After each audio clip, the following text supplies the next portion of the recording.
Yes, social media or media in general is used as a way to pass the time, entertainment.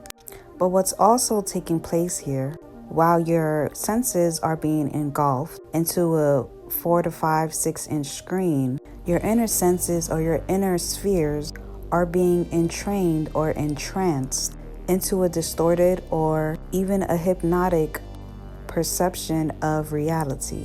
By using your outer receivers or your outer portholes, that being your eyes and your ears, your inner spheres, in this video I'm going to reference your root, sacral, and solar plexus, your inner wheels, your inner receivers are being influenced through the lens of other minds in transit, other concepts and ideas, other lifestyles, which then in turns the way that you view yourself and brings a rise to other emotion like fear, lust, lack of confidence and low self-esteem, materialism, aggression or being over emotional, all feeding off of your root, solar, and sacral chakra points or your inner spheres of your internal solar system. The more attention that you give, the more entranced you become.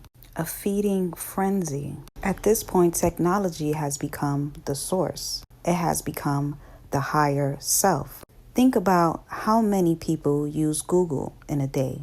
We can go down history and talk about books and newspaper and all the other media outlets before technology was introduced. But I'm sure technology has been around for a very, very, very, very long time. But Google, being the most used search engine, has basically become the source and the resource for knowledge and thinking. Instead of you diving in to your own inner library, you look out into the world for clarification and information.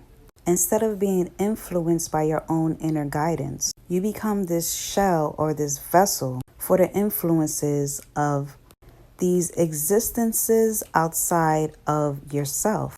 You become this sort of channel for others, as in others' ideas, to merge with your core being. And now you're basically a replica of a character or an idea, a cast that you paid attention to on the other side of a screen or a shear. Your shears, your seers, your portholes are in trance or in transit with the shears of a screen, a simulated artificial reality. We all know what we see isn't what we get when it comes to social media, which furthermore confuses your senses and your sense of inner self. The more you consume, the more this constant consumption of entertainment leaves your portholes open for modification and social engineering. So you become nothing but an empty shell for your former self, and now house or host this fabricated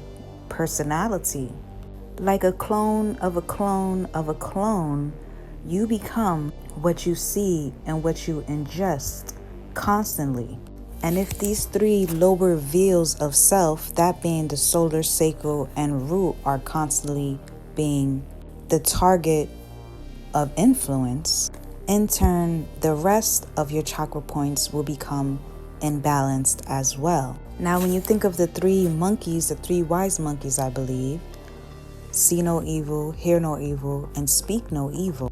Because what you see, speak, hear, or hear, see, and speak manifest or is a manifestation of a reality.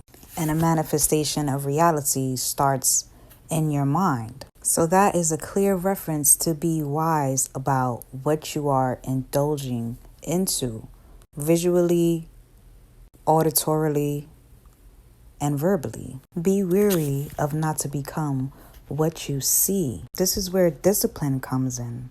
And it's right to be critical of what you are ingesting into your psyche, ultimately leading into what you are entraining your mind to believe.